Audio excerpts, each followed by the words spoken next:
बंधुता दिवस ହେଉଛି ବନ୍ଧୁତ୍ୱର ମହତ୍ତ୍ୱକୁ ସ୍ମରଣ କରିବା ଏବଂ ସମ୍ମାନ ଜଣାଇବାର ଏକ ବିଶେଷ ଦିନ।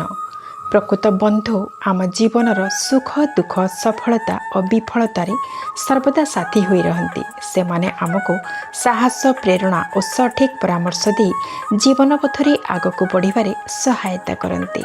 ବନ୍ଧୁତା ଦିବସରେ ଆମେ ବନ୍ଧୁମାନଙ୍କୁ शुभेच्छा जणाइथाउ, सेमानक प्रति कृतज्ञता प्रकाश करिथाउ एवं बंधुत्वर बंधन को आहुरी दृढ़ करिथाउ।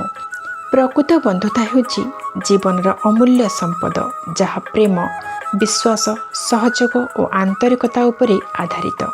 प्रकृत बंधुता सीए होता जे हस पछरे थिबा दुख को पढ़ी पारे। असल बंधुता सीए होता जे मौनतार भाषा पढ़ी पारे। जीवनर चका भौरी खेल निजक बाजी लगेबारे केबे भी पछाई न थाए। जीवनर सबु परिस्थिति रे साथी रे जोड़ी होई रही थाए। गोटे सुंदर हृदय हजारे सुंदर चेहरा को पछरे पकई दे पारे। फेसबुक इंस्टाग्राम रे हजारे फ्रेंड मिली पारंती, किंतु जी छाई परी सबु मुहूर्त रे साथी रे थाए आउ दर्पण परी स्वच्छ हृदय सबु सुख दुख रे प्रतिबिंब परी रही थाए। से ही प्रकृत बंधु, से ही प्रकृत बंधु।